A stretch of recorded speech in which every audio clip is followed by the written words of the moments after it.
आज के अखबारों में जो सबसे जरूरी बातें हैं वो सब लेकर आए हैं हम आपके अपने चैनल सुन लो यूपीएससी पर। अब चाहे द हिंदू हो, इंडियन एक्सप्रेस हो या सरकारी वेबसाइट, हमने सब छान मारा है और लाए हैं सिर्फ वो बातें जो यूपीएससी एग्जाम के लिए वाकई काम आने वाली हैं। सो सिट बैक, रिलैक्स और सुनो वो एनालिसिस जो तुम्हारे मेंस और प्रीलिम्स दोनों में फर्क डाल देगा। ये है तुम्हारा डेली लर्निंग डोज, आसान जुबान में फुल एक्सप्लेनेशन के साथ। नमस्कार एस्पिरेंट्स, आज तारीख है 7 फरवरी 2026। 7 फरवरी 2026। आज की तारीख इतिहास में शायद भारत की आर्थिक और विदेश नीति के एक बड़े टर्निंग पॉइंट के तौर पर याद रखी जाएगी। बिल्कुल, आज की 3 बड़ी खबरें। अमेरिका के साथ एक बड़ा व्यापार सौदा, आईटी सेक्टर में एआई का बढ़ता डर और सड़कों पर उतरे गिग वर्कर्स, ये सब एक ही कहानी कह रही हैं। हाँ, कि कैसे भारत की अर्थव्यवस्था एक बड़े और शायद कुछ हद तक दर्दनाक बदलाव के दौर से गुजर रही है। तो चलिए आज की सबसे महत्वपूर्ण खबरों की तिहाई में चलते हैं और देखते हैं कि यूपीएससी के नजरिए से क्या जरूरी है। शुरुआत करते हैं आज की सबसे बड़ी खबर से, जो जीएस पेपर 2 और 3 दोनों के लिए काफी महत्वपूर्ण है। भारत और अमेरिका ने एक ऐतिहासिक इंटरिम ट्रेड एग्रीमेंट की घोषणा की है। ये पिछले कुछ समय से चल रहे ट्रेड टेंशन्स में एक बड़ा डीएस्केलेशन है। हाँ, कहा जा रहा है कि ये सिर्फ एक ट्रेड डील नहीं, बल्कि एक स्ट्रेटेजिक रीअलाइनमेंट है। सबसे पहले ये समझते हैं कि आज हुआ क्या है, मतलब एकदम बेसिक से। बिल्कुल, आज सुबह प्रधानमंत्री मोदी और व्हाइट हाउस ने एक जॉइंट स्टेटमेंट जारी किया और इसने कई महीनों की जो कड़वाहट चल रही थी उस पर फिलहाल के लिए तो विराम लगा दिया है। अच्छा, इसमें 3 मुख्य बातें हैं जिन्हें हमें एक एक करके बहुत आराम से समझना होगा। हाँ बिल्कुल, विस्तार से समझते हैं। तो पहली बात क्या है? पहली और सबसे हेडलाइन ग्रैबिंग बात है टैरिफ कटौती। टैरिफ कटौती? जी, अमेरिका ने कहा है कि वो भारत से आने वाले सामान पर एक रेसिप्रोकल टैरिफ रेट लगाएगा जो 18% होगा। 18%? ये बहुत बड़ी राहत है, क्योंकि अगर याद हो तो 2025 के आखिर में ये रेट्स 25% से लेकर 50% तक पहुंच गए थे। हाँ, वो तो ट्रेड वॉर जैसा माहौल बन गया था। बिल्कुल, उस दौर को ट्रेड वॉर रिटोरिक का चरम कहा जा रहा था। तो 50% से सीधे 18% पर आना, ये एक बहुत बड़ा यू टर्न है। एक मिनट, 18%? ये एक बहुत स्पेसिफिक फिगर है। मतलब 15 या 20 क्यों नहीं?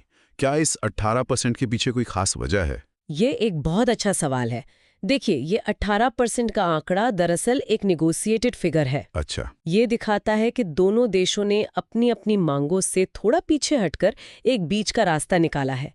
भारत चाहता था कि इसे जीएसपी वाले दौर के 0% के करीब लाया जाए। हाँ, जो पहले था। बिल्कुल, जबकि अमेरिका के कुछ हार्डलाइनर्स इसे 25%, 25% पर ही रखना चाहते थे।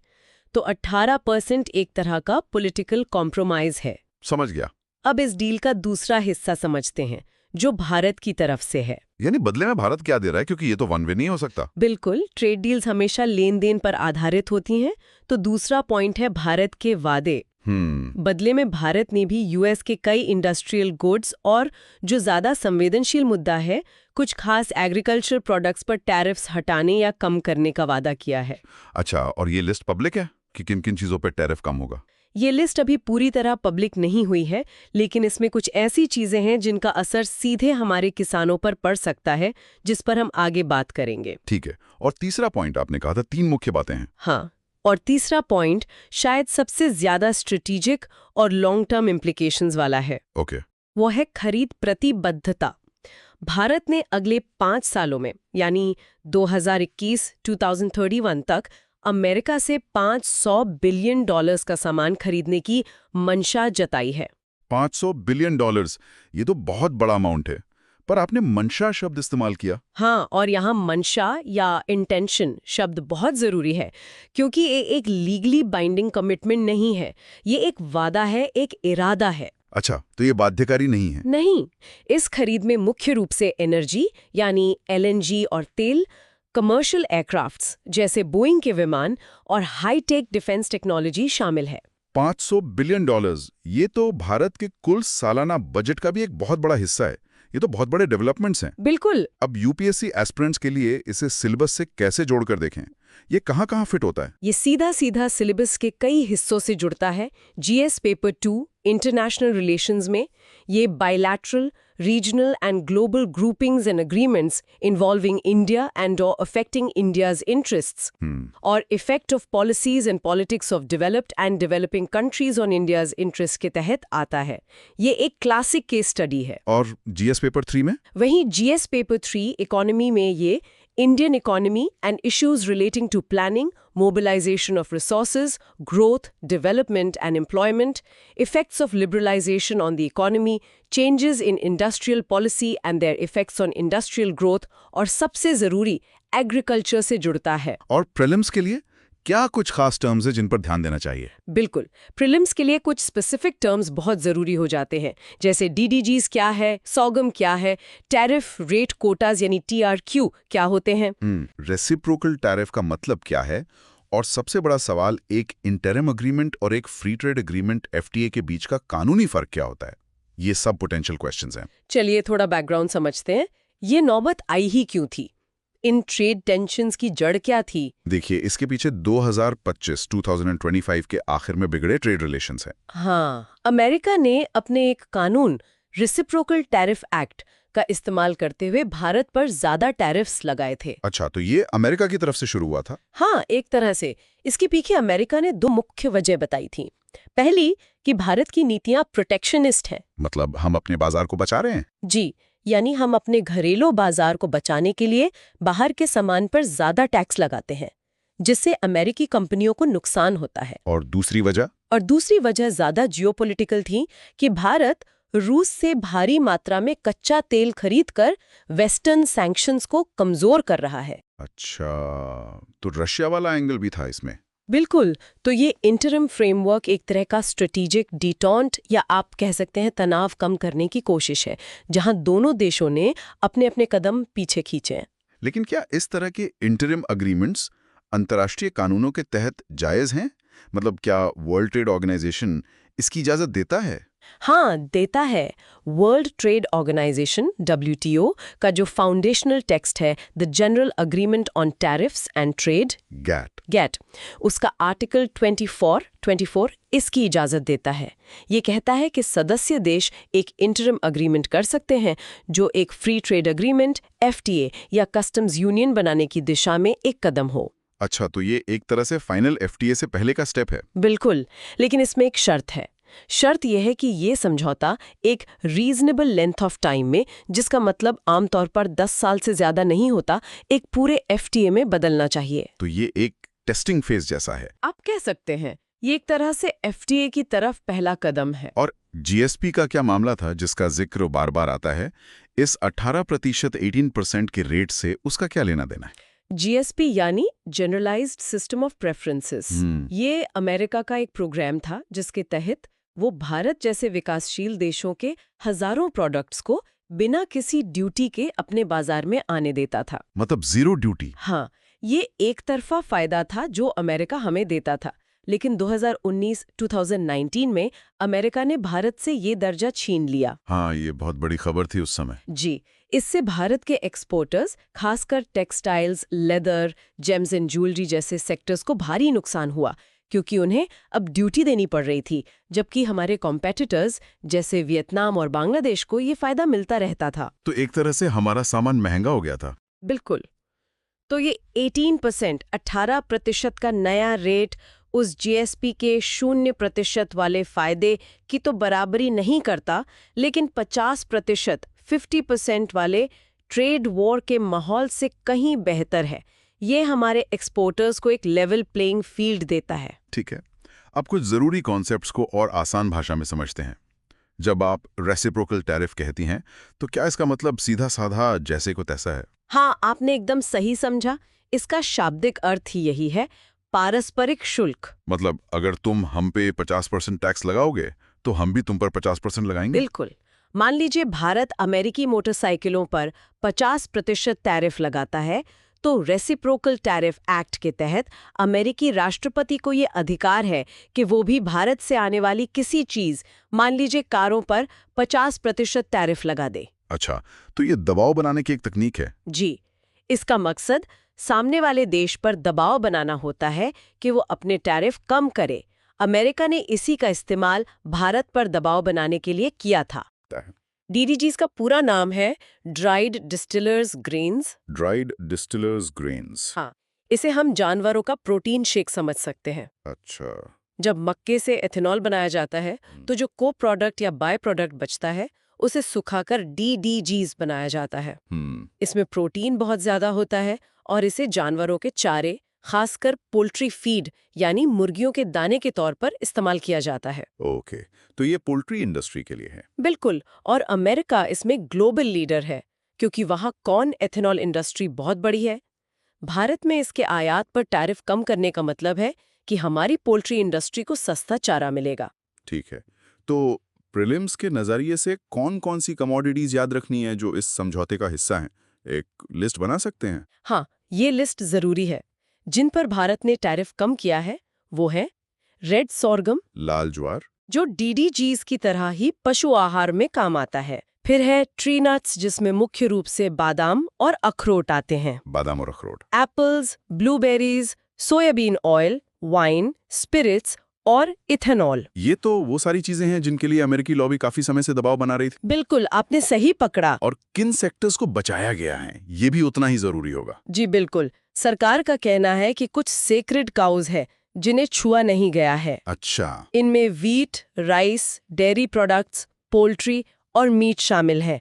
इन्हें इस समझौते से पूरी तरह बाहर रखा गया है ताकि हमारे किसानों के सबसे संवेदनशील हितों की रक्षा हो सके। डेयरी सेक्टर को बचाना तो हमेशा से भारत की प्राथमिकता रही है। हाँ, डेयरी सेक्टर को खोलना भारत के लिए हमेशा से एक रेड लाइन रही है। अब आते हैं मेंस के एनालिसिस पर। ये तो साफ है कि हर ट्रेड डील में कुछ फायदे होते हैं और कुछ नुकसान। आर्थिक तौर पर इसके क्या फायदे और नुकसान है? ये एक दो-धारी तलवार है और इसका विश्लेषण बहुत जरूरी है। फायदे की बात करें तो textiles, leather, apparel, James and jewellery जैसे एक्सपोर्ट सेक्टर्स को सीधी राहत मिलेगी। ये तो वो सेक्टर्स हैं जो बहुत रोजगार देते हैं। बिल्कुल, ये वो सेक्टर्स हैं जो बहुत ज्यादा एम्प्लॉयमेंट देते हैं, खासकर महिलाओं को। अमेरिका हमारा सबसे बड़ा बाजार है, तो वहाँ 18% 18% टैरिफ पर सामान बेचना इन कंपनियों के लिए एक बड़ी राहत है। और दूसरा फायदा? दूसरा फायदा, जैसा हमने DGs के मामले में देखा, सस्ते DGs और रेड सोरगम से भारत की पोल्ट्री और डेयरी फीड इंडस्ट्री की लागत घटेगी, जिससे चिकन और अंडे सस्ते हो सकते हैं। तो इससे महंगाई पर भी कुछ लगाम लग सकती है। हाँ, ये फूड इन्फ्लेशन को काबू में रखने में मदद कर सकता है। और नुकसान का पहलू, मुझे डर है कि वो एग्रीकल्चर से जुड़ा होगा। आपका डर बिल्कुल सही है। नुकसान का पहलू ज्यादातर हॉर्टिकल्चर से जुड़ा है। हॉर्टिकल्चर? जी, अमेरिकी बादाम, अखरोट और सेब का भारत में सस्ता आना हिमाचल प्रदेश, कश्मीर और उत्तराखंड की हॉर्टिकल्चर इकोनॉमी के लिए एक बड़ा खतरा है। क्योंकि वहाँ के सेब और अखरोट के बागानी अर्थव्यवस्था की रीढ़ हैं। बिल्कुल, अमेरिकी एग्रीकल्चर बहुत ज़्यादा इंडस्ट्रियलाइज्ड, मैकेनाइज्ड और सब्सिडाइज्ड है।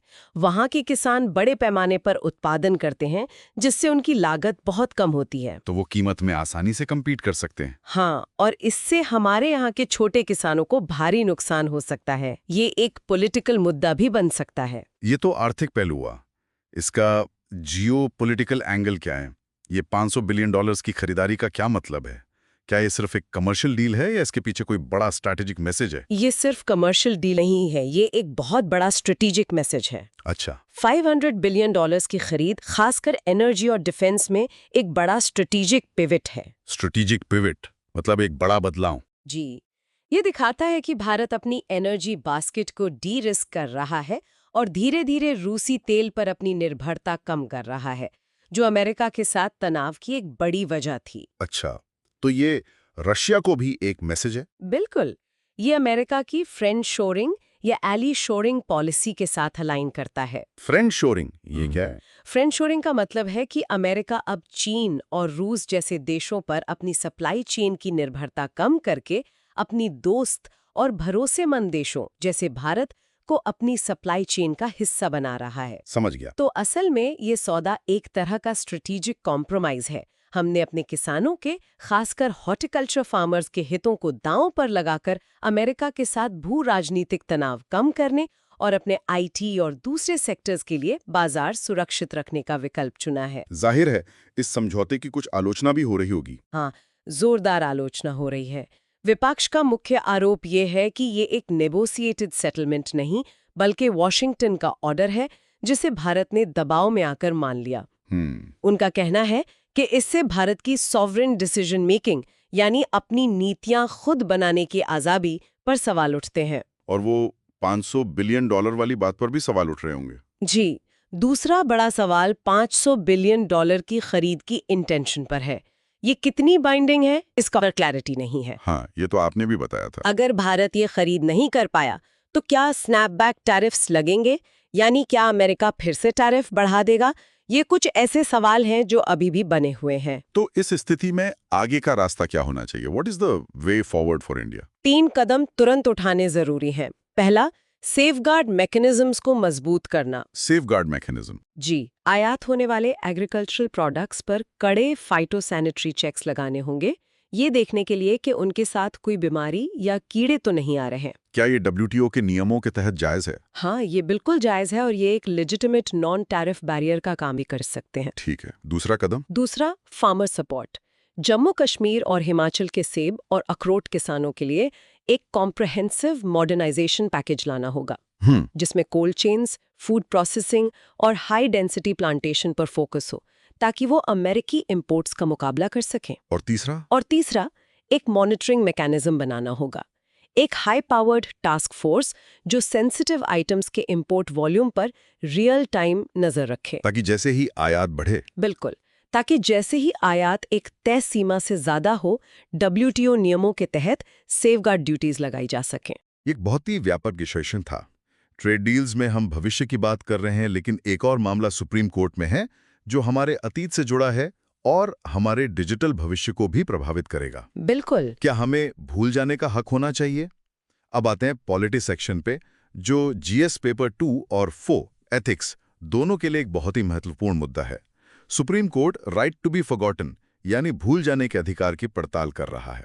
मामला क्या है? ये मामला टेक्नोलॉजी, लॉ और एथिक्स के टी जंक्शन पर खड़ा है। द इंडियन एक्सप्रेस ने दिल्ली हाई कोर्ट के एक आदेश के खिलाफ सुप्रीम कोर्ट में याचिका दायर की थी। अच्छा। दिल्ली हाई कोर्ट ने एक ऐसे व्यक्ति के पक्ष में फैसला सुनाया था जो एक क्रिमिनल केस में बरी हो गया था, और कोर्ट ने मीडिया हाउस को आदेश दिया था कि उससे जुड़ी खबरों को डी-इंडेक्स और हटाएं। डी-इंडेक्स और हटाएं? जी।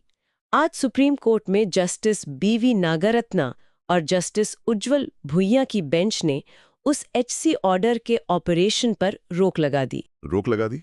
मतलब इंडियन एक्सप्रेस की याचिका मान ली? पूरी तरह नहीं। यहीं पर एक बहुत ही इंटरेस्टिंग कैविएट है। उन्होंने कहा कि ये रोक सिर्फ एक प्रेसिडेंट के तौर पे है। एक मिनट, इसका क्या मतलब है कि प्रेसिडेंट के तौर पर रोक? ये थोड़ा समझाइए। इसका मतलब है कि उस स्पेसिफिक खबर को जो उस व्यक्ति से जुड़ी थी, उसे हटाने का आदेश लागू रहेगा। अच्छा, तो उस व्यक्ति को राहत मिल गई? हाँ, उसे राहत मिल गई, लेकिन भविष्य में कोई और व्यक्ति दिल्ली हाई कोर्ट के इस फैसले को एक उदाहरण या कानून की तरह इस्तेमाल करके अपनी खबरें नहीं हटवा सकता। अच्छा। जब तक कि सुप्रीम कोर्ट इस बड़े कानूनी सवाल पर अपना अंतिम फैसला ना दे दे। कोर्ट ने एक तरह से इस मुद्दे को फ्रीज कर दिया है ताकि वो इस पर विस्तार से सुनवाई कर सके। ये तो एक बहुत बड़ा डिलेमा है। एक तरफ एक इंसान है जिसकी जिंदगी दांव पर लगी है, और दूसरी तरफ प्रेस की आज़ादी और इतिहास को प्रिजर्व करने की जिम्मेदारी। बिल्कुल। UPSC के लिए ये क्यों महत्वपूर्ण है? ये फंडामेंटल राइट्स के बीच टकराव का क्लासिक केस है। एक तरफ है आर्टिकल 21, जिसके तहत सुप्रीम कोर्ट ने राइट टू प्राइवेसी और right to live with dignity को एक मौलिक अधिकार माना है। और दूसरी तरफ है आर्टिकल 19(1)(a, जिसमें फ्रीडम ऑफ प्रेस और जनता का राइट टू नो शामिल है। दोनों ही फंडामेंटल राइट्स हैं। जी, दोनों ही। जब दो फंडामेंटल राइट्स आपस में टकराते हैं तो कोर्ट को एक संतुलन बनाना पड़ता है। और एथिक्स पेपर के लिए? GS पेपर 4 एथिक्स के लिए भी ये अहम है, क्योंकि इसमें digital ethics, privacy, media ethics और ऐतिहासिक सच्चाई जैसे मुद्दे शामिल हैं। और राइट टू बी फॉरगॉटन की संवैधानिक जड़ें कहाँ हैं? क्या संविधान में ऐसे कुछ लिखा है? नहीं, ये अधिकार संविधान में सीधे तौर पर कहीं नहीं लिखा है। अच्छा। इसे आर्टिकल 21 के तहत दिए गए राइट टू प्राइवेसी से इंटरप्रेट करके निकाला गया है। इसकी सबसे मजबूत नींव 2017 के ऐतिहासिक case Puttaswamy versus union of India case में रखी गई थी। हाँ, वो 9 जजों की बेंच का फैसला। बिल्कुल, जिसमें सुप्रीम कोर्ट ने राइट टू प्राइवेसी को एक फंडामेंटल राइट माना था। और डीपीडीपी एक्ट में भी इसका जिक्र है। हाँ, हाल ही में जो digital personal data protection DPDP act 2023 आया है, उसमें भी राइट टू इरेजर यानी डेटा मिटाने का प्रावधान है। तो फिर समस्या क्या है? समस्या ये है कि उसमें जर्नलिस्टिक पर्पसेस के लिए एक छूट भी है जो एक ग्रे एरिया बनाती है, और इसी वजह से ये मामला और भी जटिल हो जाता है। इसमें मुख्य बहस क्या है? मतलब दोनों पक्षों के तर्क क्या हैं? ये एक जबरदस्त वैचारिक लड़ाई है। द इंडियन एक्सप्रेस का तर्क है कि खबरों को हटाना इतिहास को मिटाने जैसा है। उन्होंने अपनी याचिका में जॉर्ज ऑरवेल के उपन्यास 1984 के मेमोरी होल्स का जिक्र किया है, जहां सत्ता अपनी मर्जी से अतीत के रिकॉर्ड्स को नष्ट कर देती थी ताकि सच किसी को पता न चले। तो ये फ्रीडम ऑफ द प्रेस का मामला है। हाँ, उनका कहना है कि ये फ्रीडम ऑफ द प्रेस और जनता के राइट टू नो का हनन है। अदालती कार्रवाई एक पब्लिक रिकॉर्ड है और मीडिया का काम उसे रिपोर्ट करना है। और दूसरा पक्ष यानी वो व्यक्ति जो बरी हुआ है, उसका क्या तर्क है? उसका तर्क ज्यादा पर्सनल और इमोशनल है। उसका कहना है कि भले ही वो कोर्ट से बरी हो गया हो, लेकिन इंटरनेट पर मौजूद वो पुरानी खबरें उसे सोशल स्टिग्मा और डिजिटल स्कारिंग दे रही हैं। Digital scarring? जी, जब भी कोई उसका नाम सर्च करता है तो सबसे पहले वही पुरानी खबरें सामने आती हैं, जिससे उसे नौकरी ढूंढने में, सामाजिक रिश्ते बनाने में हर जगह परेशानी होती है। तो ये उसके right to live with dignity का उल्लंघन है? बिल्कुल, ये उसके आर्टिकल 21 का उल्लंघन है। वो अपनी गलती न होने के बावजूद इंटरनेट पर हमेशा के लिए एक आरोपी बना हुआ है। कुछ की टर्म्स को समझते हैं। ये डी इंडेक्सिंग क्या होती है? ये खबर हटाने से अलग कैसे है? ये एक टेक्निकल लेकिन बहुत जरूरी फर्क है। खबर हटाने, डिलीशन का मतलब है कि वो आर्टिकल वेबसाइट के सर्वर से ही मिटा दिया जाए, वो हमेशा के लिए गायब हो जाएगा। ठीक है। लेकिन डी इंडेक्सिंग का मतलब है सर्च इंजिन्स जैसे कि गूगल को आदेश देना कि वो किसी व्यक्ति के नाम से सर्च करने पर उस खास यूआरएल को अपने सर्च रिजल्ट्स में न दिखाएं। अच्छा, तो खबर वेबसाइट पर रहेगी पर मिलेगी नहीं आसानी से? बिल्कुल, खबर वेबसाइट पर मौजूद रहती है पर उसे ढूंढना लगभग नामुमकिन हो जाता है। ये हटाने और छिपाने के बीच का रास्ता है। जैसे किसी किताब को लाइब्रेरी से निकालना नहीं, बस उसके इंडेक्स कार्ड को हटा देना। क्या बात है, बिल्कुल सही एनालॉजी है। मेंस के लिए इसका एनालिसिस कैसे करें? ये एक ज्यूरिस्प्रूडेंशियल डायलेमा है। बिल्कुल, आर्टिकल 21 का पक्ष कहता है कि बरी हुए व्यक्ति के लिए वो खबर उसकी नौकरी, शादी और सामाजिक जीवन में एक स्थायी बाधा है। डिजिटल वर्ल्ड में वो खबर एक तरह की उम्र कैद है। वहीं आर्टिकल 19 का पक्ष कहता है कि अदालती रिकॉर्ड और उस समय की खबरें पब्लिक हिस्ट्री का हिस्सा हैं। इन्हें मिटाने से रिकॉर्ड में हेरफेर हो सकता है। हाँ, ये भी बात सही है। क्या होगा अगर कोई नेता जो भ्रष्टाचार के केस में बरी हो गया हो, वो अपनी सारी पुरानी खबरें हटवा दे? जनता को उसके अतीत के बारे में जानने का हक है। जैसा कि जस्टिस उज्जवल भूया ने सुनवाई में एक बहुत ही पावरफुल बात कही, a wall of privacy is being created to deny citizens information. It is not good for democracy. Supreme Court का ये कहना कि एचसी का फैसला प्रेसिडेंट नहीं बनेगा, इसका क्या महत्व है? ये एक छोटा सा टेक्निकल पॉइंट लगता है, लेकिन शायद इसके दूरगामी परिणाम है। ये बहुत ही ज्यादा जरूरी कदम है। अगर सुप्रीम कोर्ट ऐसा नहीं करता तो एक फ्लड गेट खुल जाता। Flood gate? हर बरी होने वाला व्यक्ति, चाहे वो सबूतों के अभाव में बरी हुआ हो या गवाहों के मुकर जाने से या किसी टेक्निकल ग्राउंड पर, वो हाईकोर्ट में जाकर खबरें हटवाने लगता। इससे तो कोई भी प्रभावशाली व्यक्ति इंटरनेट से अपनी सारी आलोचनात्मक खबरें साफ करवा सकता था। बिल्कुल, इससे पब्लिक रिकॉर्ड की सैंक्टिटी यानी पवित्रता ही खत्म हो जाएगी। तो फिर इसका सोल्यूशन क्या हो सकता है? क्या कोई बीच का रास्ता है जो दोनों अधिकारों की रक्षा कर सके? Way forward? एक बीच का रास्ता अपनाना होगा और दुनिया के कई देश इसी पर काम कर रहे हैं। डिलीशन यानी पूरी तरह हटाने की जगह एनोनिमाइजेशन पर विचार किया जा सकता है। एनोनिमाइजेशन मतलब? यानी खबर वही रहे लेकिन उसमें से व्यक्ति का नाम और पहचान से जुड़ी जानकारी हटा दी जाए। अच्छा। इससे खबर का ऐतिहासिक संदर्भ भी बना रहेगा और व्यक्ति की प्राइवेसी भी बच जाएगी। और कोई दूसरा विकल्प? दूसरा और शायद बेहतर विकल्प ये है कि खबर पर एक बड़ा और साफ अपडेट टैग या डिस्क्लेमर लगा दिया जाए कि इस मामले में ये व्यक्ति कोर्ट द्वारा इस तारीख को बरी हो चुका है। और साथ में जजमेंट का लिंक भी दे दिया जाए। बिल्कुल, इससे हिस्टोरिकल रिकॉर्ड भी एक्यूरेट रहता है और पाठक को पूरी जानकारी भी मिलती है। अतीत की गलतियों को मिटाने की बात हो रही है, लेकिन भविष्य में तो शायद गलतियां करने वाले व्हाइट कॉलर जॉब्स ही एआई छीन लेगा। बेंगलोर के आईटी कॉरिडोर्स में एक नया शब्द गूंज रहा है, सास्पोकैलिप्स। सास्पोकैलिप्स। हाँ, ये क्या है और हमारे जीएस पेपर 3 के लिए क्यों जरूरी है? ये शब्द सुनने में जितना ड्रामेटिक लगता है, इसके पीछे की हकीकत उतनी ही गंभीर है। एंथ्रोपिक नाम की एक बड़ी एआई कंपनी जो ओपन एआई की कंपेटिटर है। हाँ, क्लॉड चैटबॉट वाली। जी, उसने अपने क्लॉड चैटबॉट के लिए 11 नए ऑटोमेशन प्लगइन्स जारी किए हैं। ये प्लगइन्स इस एआई को एक साधारण चैटबॉट जो सिर्फ सवालों के जवाब देता है से एक एजेंट में बदल देते हैं। एजेंट? हाँ, एआई एजेंट। ये अब खुद से कॉम्प्लेक्स मल्टी स्टेप काम कर सकता है, जैसे कि लीगल कॉन्ट्रैक्ट्स का ड्राफ्ट बनाना, सेल्स टीम के लिए सीआरएम मैनेज करना या सॉफ्टवेयर कोड को डीबग करना। ये तो वो सारे काम हैं जो भारत का आईटी और बीपीओ सेक्टर करता है। बिल्कुल, यही वो काम है जो भारत के आईटी और बीपीओ सेक्टर की रीढ़ की हड्डी हैं। और इस खबर के आते ही निफ्टी आईटी इंडेक्स में भारी गिरावट देखी गई। अच्छा। क्योंकि इन्वेस्टर्स को डर है कि ये टेक्नोलॉजी भारतीय आईटी कंपनियों के बिजनेस मॉडल को ही खत्म कर देगी। इसका सिलेबस से क्या कनेक्शन है? ये जीएस पेपर 3 इकोनॉमी में सीधा employment, IT sector, service sector growth और इंडस्ट्रियल रेवोल्यूशन 4.0 पर असर डालता है। और GS paper 3 science and tech में आर्टिफिशियल इंटेलिजेंस, जनरेटिव एआई और ऑटोमेशन जैसे टॉपिक्स के लिए ये एक परफेक्ट केस स्टडी है।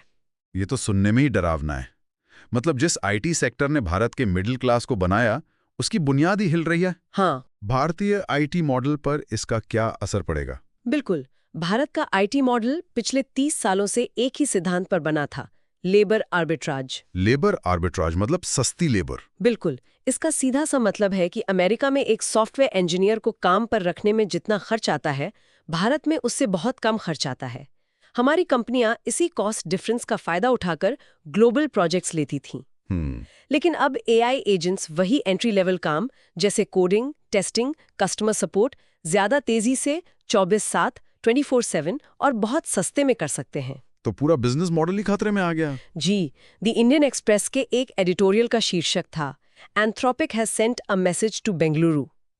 इसका मतलब है कि ये टेक्नोलॉजी सीधे तौर पर उन एंट्री लेवल जॉब्स को खत्म कर रही है जो हमारे आईटी पिरामिड का बेस हैं, जहां से लाखों यंग इंजीनियर्स अपना करियर शुरू करते हैं। ये तो एक डेमोग्राफिक नाइटमेयर जैसा लगता है। हम हमेशा डेमोग्राफिक डिविडेंड की बात करते हैं, लेकिन अगर नौकरियां ही नहीं होंगी तो? आपने बिल्कुल सही नब्ज पकड़ी है।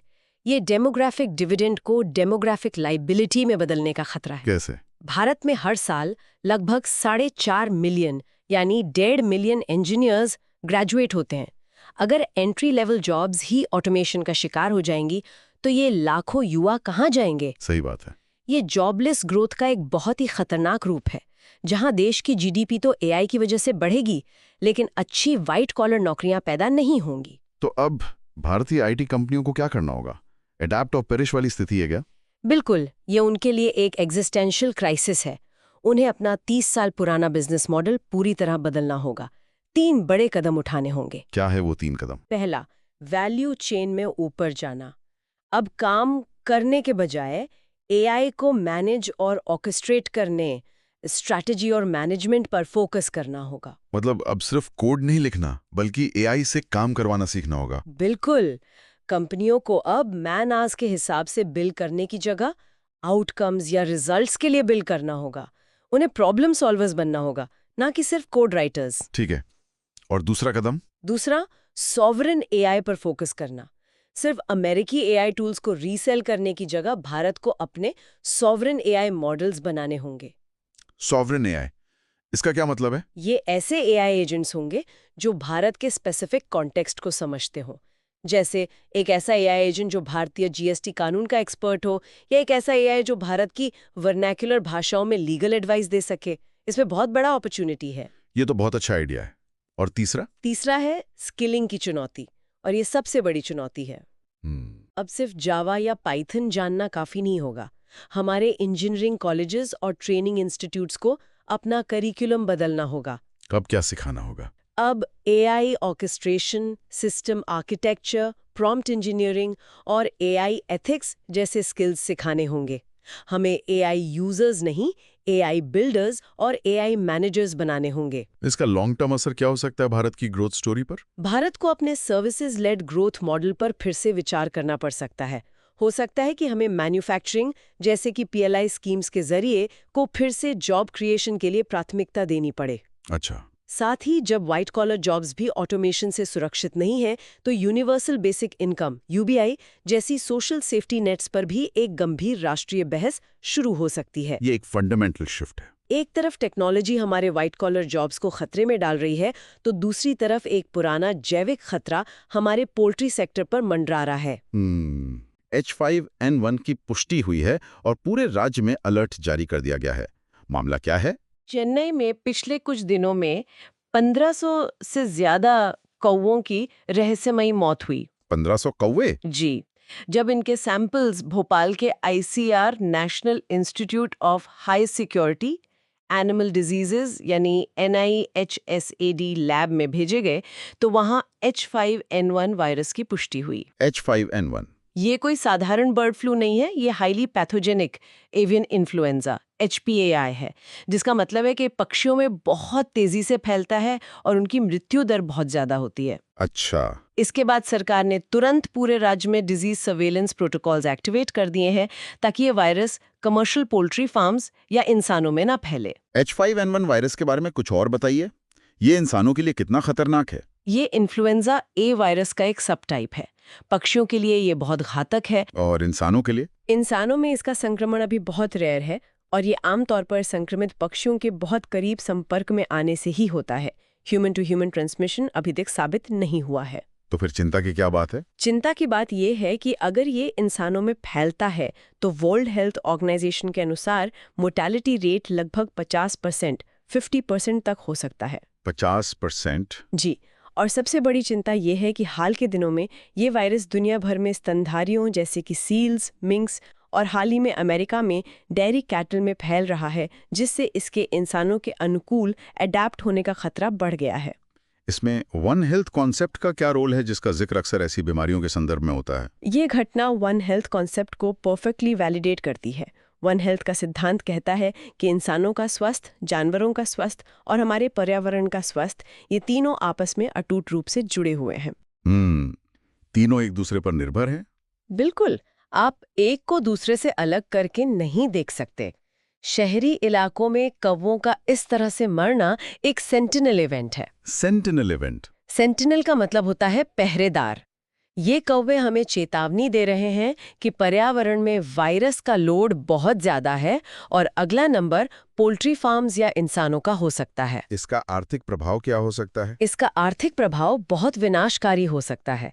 तमिलनाडु और खासकर वहां का नमक्कल बेल्ट भारत का एग और पोल्ट्री हब है। उसे एक कैपिटल ऑफ इंडिया भी कहा जाता है ना?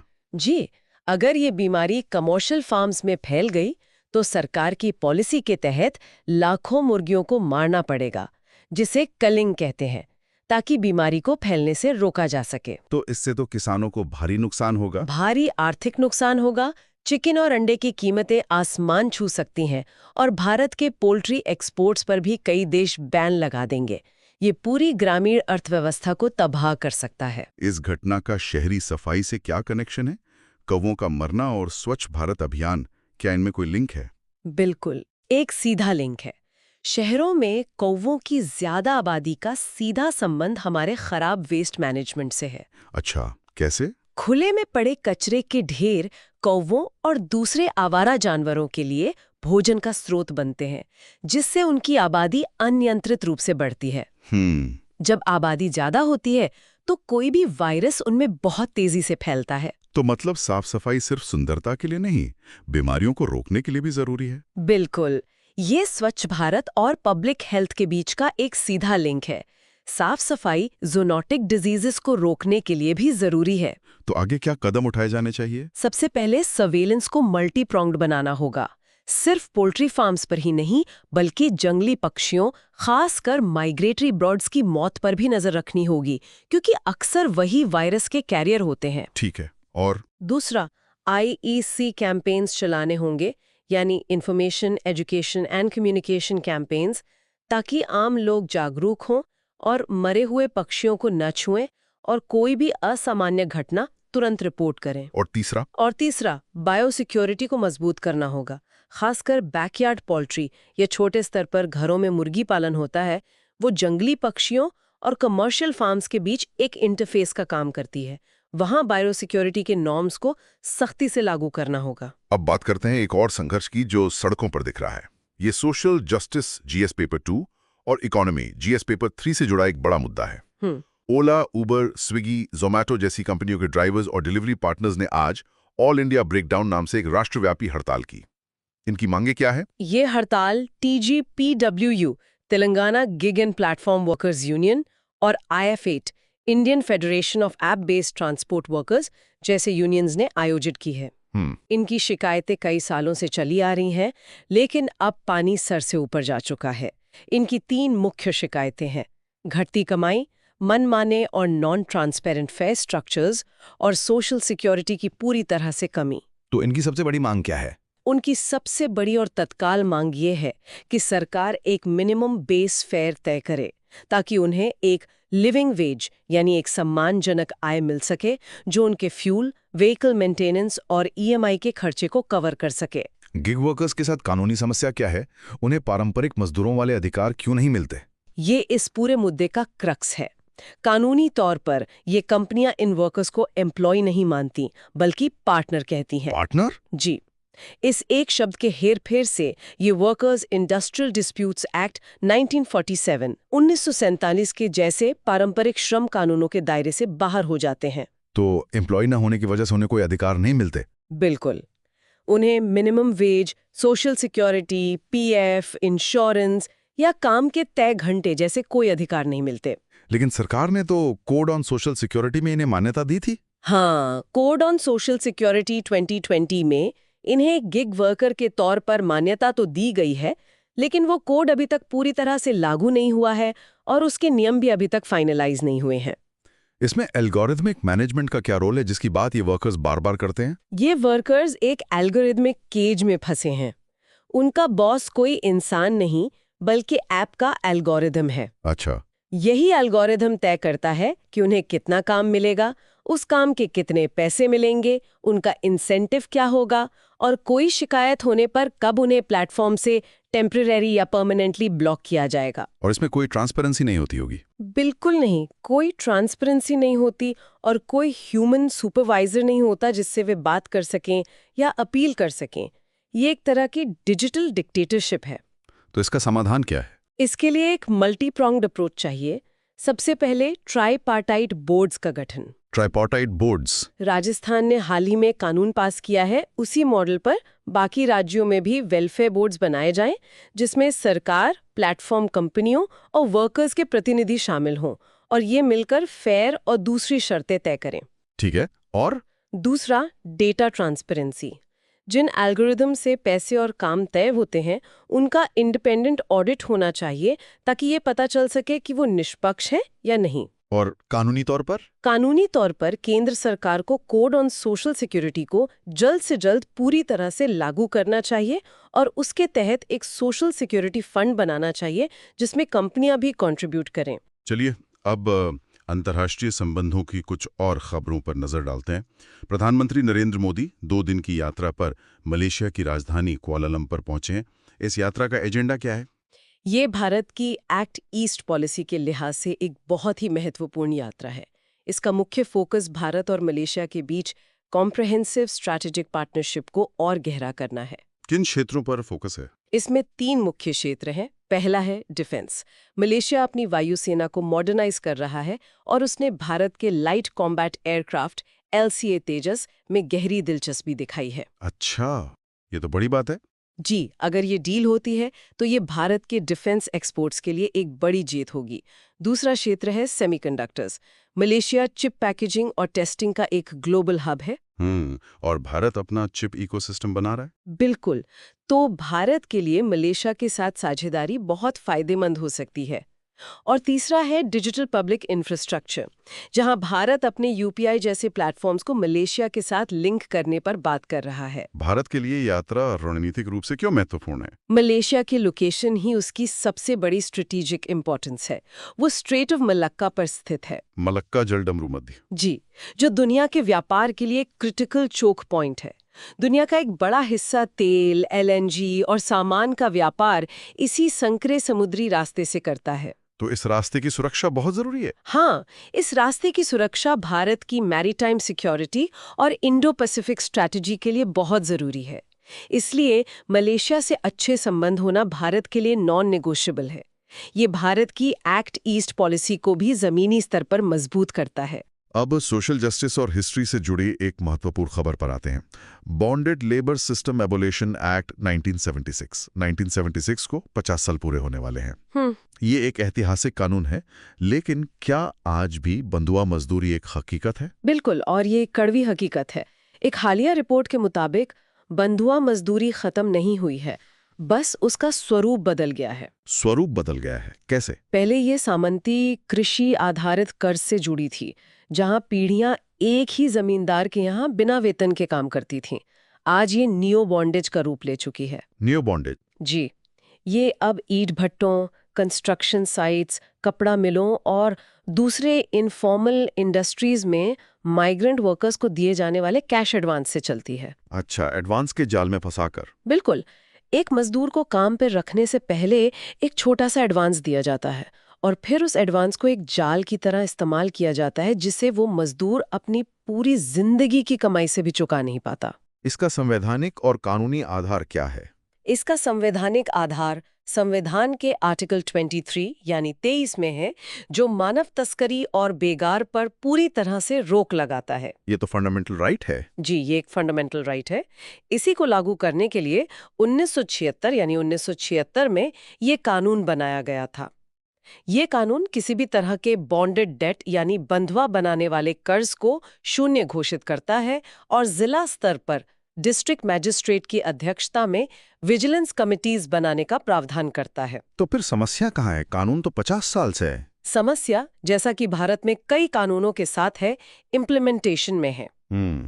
इस कानून के तहत कन्विक्शन रेट्स यानी दोषियों को सजा मिलने की दर बहुत ही कम है। जिला मैजिस्ट्रेट पर पहचान और रिहाई की जिम्मेदारी है, लेकिन अक्सर उनके पास न तो समय होता है, न ही इच्छा शक्ति। और पुनर्वास का क्या? दूसरा, सरकार जो पुनर्वास राशि देती है वो अक्सर बहुत देर से मिलती है और इतनी नाकाफी होती है कि वो मजदूर फिर से गरीबी के उसी जार में फंस जाता है और रीबॉन्डेज का शिकार हो जाता है। तो आगे क्या किया जाना चाहिए? सबसे पहला और जरूरी कदम है कि एक नया नेशनल सर्वे कराया जाए, ताकि बंधुआ मजदूरी के नए हॉटस्पॉट्स की पहचान हो सके। दशकों से कोई बड़ा सर्वे नहीं हुआ है, हम पुराने आंकड़ों पर ही काम कर रहे हैं। और सलाह के लिए? साथ ही ट्रैफिकिंग और बॉन्डेज के मामलों की सुनवाई के लिए फास्ट ट्रैक कोर्ट्स बनाने की जरूरत है, ताकि दोषियों को जल्दी और निश्चित सजा मिले, जिससे एक डर पैदा हो। आईआर से एक और दिलचस्प खबर है। एक तरफ यूनाइटेड नेशंस अपने सबसे बड़े वित्तीय संकट से जूझ रहा है, वहीं भारत को यूएन के ऑनर रोल में शामिल किया गया है। ये क्या है? यूएन अपने सदस्य देशों से मिले असेस्ड कॉन्ट्रीब्यूशंस यानी तयशुदा सालाना चंदे पर चलता है। यूएन का नियम है कि हर देश को साल के पहले 30 दिनों के अंदर अपना पूरा योगदान चुका देना चाहिए। भारत ने अपना 2026 का $35.18 मिलियन का योगदान समय पर और पूरा चुका दिया है। अच्छा। जो देश ऐसा करते हैं उन्हें यूएन सेक्रेटेरिएट के ऑनर रोल में जगह मिलती है। और यूएन का संकट क्या है? संकट ये है कि अमेरिका, जो यूएन का सबसे बड़ा कंट्रीब्यूटर है, लगभग 22% बजट वही देता है, उसने अपने अरबों डॉलर के ड्यूज नहीं चुकाए हैं। अच्छा। इसके अलावा भी कई और देश डिफॉल्टर्स हैं।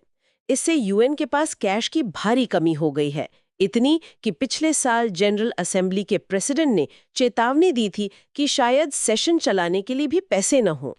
भारत के लिए इसका क्या रणनीतिक महत्व है? ये तो एक सिंबॉलिक जेस्चर लगता है। ये सिंबॉलिक है, लेकिन डिप्लोमेसी में सिंबल्स का बहुत महत्व होता है। समय पर अपना पूरा भुगतान करके भारत अपनी मॉरल अथॉरिटी को मजबूत करता है। और यूएनएससी के सदस्यता के दावे को भी बल मिलता होगा। बिल्कुल, ये यूएनएससी में स्थायी सदस्यता के हमारे दावे को भी मजबूत करता है। हम दुनिया को दिखाते हैं कि भारत एक रिस्पॉन्सिबल स्टेक होल्डर है जो वैश्विक जिम्मेदारियों को गंभीरता से लेता है, जबकि कुछ महाशक्तियां अपने कर्तव्यों से पीछे हट रही हैं। अब गवर्नेंस जीएस पेपर 2 और सोसाइटी जीएस पेपर 1 से एक जरूरी खबर पर आते हैं। बिहार के बजट में जेंडर बजट के लिए लगभग 46,000 करोड़ रुपए का आवंटन किया गया है। इसका क्या महत्व है? सबसे पहले ये समझना जरूरी है कि जेंडर बजटिंग का मतलब महिलाओं के लिए कोई अलग से बजट बनाना नहीं है। अच्छा, तो फिर ये क्या है? ये सरकार के मेन बजट का ही विश्लेषण करने का एक टूल है। ये देखने के लिए कि सरकारी खर्च और योजनाओं का महिलाओं और पुरुषों पर क्या अलग-अलग असर पड़ रहा है। बिहार में पिछले कुछ चुनावों में महिलाओं का एक बड़ा और निर्णायक वोटिंग ब्लॉक बनकर उभरा है, जिसे पॉलिटिकल एनालिस्ट्स साइलेंट वोटर कहते हैं। ये नीतियां उसी को ध्यान में रखकर बनाई जा रही हैं। इसमें कौन सी प्रमुख योजना है? इस जेंडर बजट में एक फ्लैगशिप इनिशिएटिव है, मुख्यमंत्री महिला रोजगार योजना। इसके तहत महिला उद्यमियों को अपना छोटा-मोटा व्यवसाय शुरू करने के लिए 2 लाख रुपए तक का ग्रांट यानी अनुदान दिया जाएगा। यह उन्हें आर्थिक रूप से स्वतंत्र बनाने की दिशा में एक बड़ा कदम माना जा रहा है। जाहिर है इसकी आलोचना भी हो रही होगी। हाँ, अर्थशास्त्रियों का एक वर्ग इसकी आलोचना कर रहा है। उनका कहना है कि बिहार जैसा एक रेवेन्यू डेफिसिट राज्य, जिसकी आमदनी उसके खर्च से कम है, वहाँ इतना बड़ा ग्रांट बेस्ड खर्च फिस्कल सस्टेनेबिलिटी यानी वित्तीय स्थिरता पर गंभीर सवाल खड़े करता है। तो ये एम्पावरमेंट है या पॉपुलिज्म, इस पर बहस है। बिल्कुल। क्या ये वाकई महिलाओं को लॉन्ग टर्म में सशक्त करेगा या ये सिर्फ एक चुनावी रणनीति है? इस पर एक बड़ी बहस चल रही है। अब इकोनॉमी जीएस पेपर 3 से स्टार्टअप्स के लिए एक अच्छी खबर है। DPIIT ने स्टार्टअप इंडिया फ्रेमवर्क में कुछ बड़े बदलाव किए हैं। वे क्या हैं? हाँ, ये स्टार्टअप इकोसिस्टम के लिए एक बड़ा बूस्ट है। Department for promotion of industry and internal trade DPIIT ने 3 बड़े बदलाव किए हैं। क्या है वो? पहला, जनरल स्टार्टअप्स के लिए मान्यता प्राप्त रहने की टर्नओवर लिमिट को 100 करोड़ से बढ़ाकर 200 करोड़ कर दिया गया है। ठीक है। दूसरा, और ये सबसे महत्वपूर्ण है, डीप टेक स्टार्टअप्स के लिए एक नई सब कैटेगरी बनाई गई है। इनके लिए मान्यता की अवधि 10 साल से बढ़ाकर 20 साल कर दी गई है और टर्नओवर लिमिट 300 करोड़ रुपए है। और तीसरा? और तीसरा एक क्रांतिकारी कदम है। पहली बार सहकारी समितियों यानी कोऑपरेटिव्स को भी स्टार्टअप के रूप में मान्यता मिल सकेगी अगर वो कुछ शर्तें पूरी करती हैं। डीप टेक स्टार्टअप्स को ये विशेष छूट क्यों दी गई? ये डीप टेक होता क्या है? डीप टेक उन स्टार्टअप्स को कहते हैं जो किसी फंडामेंटल साइंटिफिक डिस्कवरी या टैंजिबल इंजीनियरिंग इनोवेशन पर आधारित होते हैं। जैसे space technology, biotechnology, quantum computing या एडवांस्ड मटेरियल्स। अच्छा। इनमें रिसर्च एंड डेवलपमेंट R&D में बहुत ज्यादा समय और पैसा लगता है। इन्हें रेवेन्यू जनरेट करने में सालों लग जाते हैं। 10 साल की अवधि इनके लिए बहुत कम थी। तो अब 20 साल तक उन्हें टैक्स बेनिफिट्स मिलेंगे? जी, अब 20 साल तक उन्हें टैक्स बेनिफिट्स और दूसरी सहूलियतें मिल सकेंगी जो भारत में कोर इनोवेशन के लिए बहुत जरूरी हैं। चलिए आज की चर्चा से कुछ की टर्म्स को क्विकली रिवाइज कर लेते हैं जो सीधे प्रीलिम्स में पूछे जा सकते हैं। बिल्कुल। पहला है रेसिप्रोकल टैरिफ एक्ट। ये अमेरिका का कानून है जो राष्ट्रपति को ये अधिकार देता है कि वो दूसरे देशों द्वारा लगाए गए टैरिफ के बराबर टैरिफ लगा सकें। ठीक है। दूसरा H5N1 ये इन्फ्लुएंजा A वायरस का सब टाइप है और जूनोटिक है, यानी जानवरों से इंसानों में फैल सकता है। तीसरा डीप टेक, जैसा हमने अभी चर्चा की, ये टैंजिबल इंजीनियरिंग इनोवेशन या साइंटिफिक डिस्कवरी पर आधारित टेक्नोलॉजी है। चौथा संत रविदास, ये 15वीं सदी के भक्ति आंदोलन के एक महान संत थे जो सामाजिक समानता के पक्षधर थे। इनकी जयंती माघ पूर्णिमा को मनाई जाती है। पांचवा माघा पूर्णिमा, ये माघ महीने की पूर्णिमा का दिन है और प्रयागराज में चल रहे कल्पवास का ये अंतिम दिन होता है। छठा वडोदरा का कोटम्बी स्टेडियम, ये विमेंस प्रीमियर लीग 2026 फाइनल का वेन्यू था। और सातवां आर्टिकल 23, जो बंधुआ मजदूरी और मानव तस्करी के खिलाफ हमारा संवैधानिक प्रावधान है। अब देखते हैं आज की खबरों पर आधारित मेंस के 2 सवाल और उनका मॉडल आंसर स्ट्रक्चर कैसा होना चाहिए। पहला सवाल GS पेपर 2 IR से है। The India-US interim trade framework represents a shift from strategic non-alignment to strategic economic alignment analyse this statement 15 marks 250 words. इस सवाल को अप्रोच करने के लिए क्या सोचना चाहिए? इसका स्ट्रक्चर कैसा होना चाहिए? इस सवाल को अप्रोच करने के लिए सबसे पहले हमें स्ट्रेटेजिक इकोनॉमिक अलाइनमेंट की फ्रेज को डिकंस्ट्रक्ट करना होगा। ये नॉन अलाइनमेंट से अलग कैसे है? इंट्रोडक्शन में हम 7 फरवरी के फ्रेमवर्क का जिक्र करेंगे, जिसमें 18% टैरिफ और $500 बिलियन खरीद की बात है, और बताएंगे कि ये सिर्फ एक ट्रेड डील से ज्यादा है। ठीक है, और बॉडी में हम एनालिसिस करेंगे। पहले बताएंगे कि ये शिफ्ट क्यों है। जीएसपी एक तरफा लाभ से रेसिप्रोकल ट्रेड पारस्परिक लाभ की ओर बढ़ना, रूसी तेल पर निर्भरता कम करके अमेरिकी ऊर्जा खरीदने की प्रतिबद्धता, ये सब इकोनॉमिक अलाइनमेंट के संकेत हैं। और इसके दूसरे पहलू? हाँ, फिर हम इसके नुआंसेस बताएंगे, जैसे कृषि में ट्रेड ऑफ करके हमने स्ट्रेटेजिक कीमत चुकाई है। और कंक्लूजन में हम कहेंगे कि ये सौदा प्रैग्मैटिक है और ये भारत की मल्टी अलाइनमेंट स्ट्रैटेजी को दिखाता है, ना कि किसी एक गुट में शामिल होने को। भारत अभी भी अपने स्ट्रेटेजिक ऑटोनॉमी को बनाए हुए है, लेकिन इकोनॉमिक पॉलिसीज को अपनी फॉरेन पॉलिसी के साथ ज्यादा क्लोजली अलाइन कर रहा है। बहुत बढ़िया। और दूसरा सवाल जीएस पेपर 3 इकोनॉमी एसएनटी से है। The rise of AI agents poses an existential threat to the labor arbitrage model of the Indian IT sector. Discuss the challenges and the way forward. 15 marks, 250 words. इसके लिए क्या approach होनी चाहिए? Introduction में हम SaaSpocalypse और AI agents की नई क्षमताओं को परिभाषित करेंगे और बताएंगे कि ये लेबर आर्बिट्राज मॉडल के लिए खतरा क्यों है। ठीक है। बॉडी में हम चैलेंजेस को विस्तार से बताएंगे। पहला चैलेंज है mass unemployment at the entry level. दूसरा चैलेंज है जॉबलेस ग्रोथ का खतरा। तीसरा चैलेंज है स्किलिंग गैप। और वे फॉरवर्ड में हम सॉल्यूशंस देंगे। पहला, बिजनेस मॉडल को लेबर आर्बिट्रेज से वैल्यू आर्बिट्राज में बदलना होगा, यानी कंसल्टिंग, इनोवेशन और कॉम्प्लेक्स प्रॉब्लम सॉल्विंग पर फोकस। दूसरा, रीस्किलिंग और अपस्किलिंग पर नेशनल मिशन मोड में काम करना होगा। और तीसरा, सॉवरेन एआई कैपेबिलिटीज बनाने की जरूरत पर जोर देना होगा, ताकि हम टेक्नोलॉजी टेकर्स की जगह टेक्नोलॉजी मेकर्स बन सकें। चलिए अब अपनी नॉलेज टेस्ट करते हैं 5 MCQs के साथ। पहला सवाल, राइट टू बी फॉरगॉटन के बारे में इन कथनों पर विचार करें। 1. ये भारत के संविधान में एक मौलिक अधिकार के रूप में स्पष्ट रूप से उल्लेखित है। 2.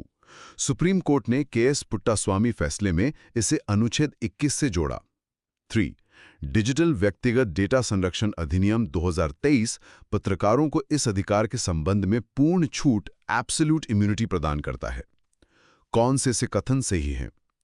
1 and 2 only, 2 only, 2 and 3 only, 1, 2 and 3। इसका सही उत्तर है B, 2 only। पहला कथन गलत है क्योंकि ये संविधान में स्पष्ट रूप से उल्लिखित नहीं है। इसे आर्टिकल 21 से इंटरप्रेट किया गया है।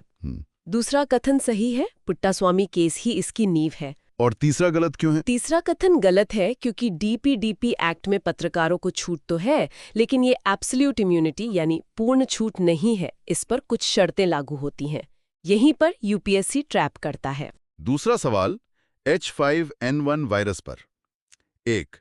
यह इन्फ्लुएंजा B वायरस का एक उपप्रकार है। 2. इसमें मनुष्यों और अन्य स्तनधारियों को संक्रमित करने की ज़ूनोटिक क्षमता है। 3. भारत पोल्ट्री के लिए टीकाकरण के बजाय स्टैंपिंग आउट कलिंग की नीति का पालन करता है। कौन से कथन सही हैं? A, 1 and 2 only, B, 2 and 3 only, C, 1 and 3 only, D, 1, 2 and 3। इसका सही उत्तर है B, 2 and 3 only। पहला कथन गलत है। यह इन्फ्लुएंजा A वायरस का सबटाइप है, B का नहीं। ये एक कॉमन मिस्टेक पॉइंट है। अच्छा, ये A और B का फर्क याद रखना होगा। बिल्कुल, बाकी दोनों कथन सही हैं। इसमें जूनोटिक पोटेंशियल है और भारत के पॉलिसी वैक्सीनेशन की नहीं बल्कि कलिंग की है। तीसरा सवाल, डीप टेक स्टार्टअप शब्द, जिसे हाल ही में DPIIT द्वारा परिभाषित किया गया है, में निम्नलिखित में से कौन सा मानदंड शामिल है? 1. इकाई की आयु सीमा 20 वर्ष तक बढ़ा दी गई है। 2. वार्षिक कारोबार सीमा 500 करोड़ रुपए तक। 3. यह मुख्य रूप से एक मौलिक वैज्ञानिक या इंजीनियरिंग चुनौती को हल करने पर केंद्रित होना चाहिए। सही कोड चुनें। A 1 and 2 only, B 1 and 3 only, C 2 and 3 only, D 1, 2 and 3। सही उत्तर है B 1 and 3 ओनली। पहला और तीसरा कथन सही है। तो दूसरा गलत है। हाँ, दूसरा कथन गलत है क्योंकि डीप टेक स्टार्टअप्स के लिए कारोबार की सीमा 300 करोड़ है, 500 करोड़ नहीं। ये नंबर्स याद रखना जरूरी है। चौथा सवाल, हाल ही में खबरों में रहा ऑल इंडिया ब्रेकडाउन किससे संबंधित है? ए, राष्ट्रीय पावर ग्रिड का एक बड़ा टूटना, बी, न्यूनतम किराए और सामाजिक सुरक्षा की मांग को लेकर ऐप आधारित गिग वर्कर्स की राष्ट्रव्यापी हड़ताल, सी, भारतीय बैंकिंग क्षेत्र में एक प्रणालीगत विफलता, डी, नए व्यापार सौदों के खिलाफ किसानों का देशव्यापी विरोध। इसका उत्तर सीधा है B, app based gig workers द्वारा न्यूनतम किरायों और सामाजिक सुरक्षा की मांग करते हुए एक देशव्यापी स्ट्राइक। और आखिरी सवाल, भारत अमेरिका अंतरिम व्यापार ढांचा फरवरी 2026 के संबंध में निम्नलिखित पर विचार करें। 1. अमेरिका ने भारतीय वस्तुओं पर पारस्परिक टैरिफ को घटाकर 18% कर दिया है। 2. भारत अपने डेयरी क्षेत्र को अमेरिकी आयात के लिए पूरी तरह से खोलने पर सहमत हो गया है। 3. भारत ने 5 वर्षों में $500 बिलियन के अमेरिकी सामान खरीदने की मंशा जताई है। कौन सा से कथन सही हैं? ए, 1 और 2 केवल, बी, 2 और 3 केवल, सी, 1 और 3 केवल, डी, 1, 2 और 3। सही उत्तर है सी, 1 and 3 ओनली। पहला और तीसरा कथन सही है। दूसरा गलत क्यों है? दूसरा कथन गलत है, जैसा हमने चर्चा की थी। डेयरी क्षेत्र को इस समझौते से संवेदनशील मानकर बाहर रखा गया है, उसे खोला नहीं गया है। तो आज के हमारे विश्लेषण के की टेकअवेज क्या हैं? आज कई बड़े मुद्दे सामने आए। आईआर और इकोनॉमी में India US interim trade deal एक बड़ा स्ट्रैटेजिक रीअलाइनमेंट है, जहां भारत ने जियोपॉलिटिकल पीस के लिए इकोनॉमिक ट्रेड ऑफ्स किए हैं। 18% टैरिफ और $500 बिलियन की खरीद इसके की फीचर्स हैं। पॉलिटी में सुप्रीम कोर्ट में राइट टू बी फॉरगॉटन और फ्रीडम ऑफ प्रेस के बीच संतुलन बनाने की एक बहुत ही महत्वपूर्ण बहस चल रही है, जो हमारे डिजिटल अधिकारों को परिभाषित करेगी। और टेक्नोलॉजी, साइंस एंड टेक और इकोनॉमी में एआई एजेंट्स भारतीय आईटी सेक्टर के लेबर आर्बिट्राज मॉडल के लिए एक बड़ा और वास्तविक खतरा है, जिसे सासपोकैलिप्स कहा जा रहा है, और हमें तुरंत अपना बिजनेस मॉडल बदलने की जरूरत है। और पर्यावरण और सोशल जस्टिस, एनवायरनमेंट में तमिलनाडु में H5N1 बर्ड फ्लू का खतरा वन हेल्थ अप्रोच की अहमियत को रेखांकित करता है, और सोशल जस्टिस में गिग वर्कर्स की हड़ताल न्यू एज इकोनॉमी में लेबर राइट्स की मांग को सामने लाती है, जिसके लिए हमें नए कानूनी ढांचे बनाने होंगे। आज की मेहनत कल की कहानी बदल देगी। अगर ये सेशन अच्छा लगा तो लाइक, शेयर और कमेंट जरूर करो, और सब्सक्राइब करो सुन लो यूपीएससी को। 299 मेंबरशिप ज्वाइन करके एक्सक्लूसिव कंटेंट का एक्सेस लो।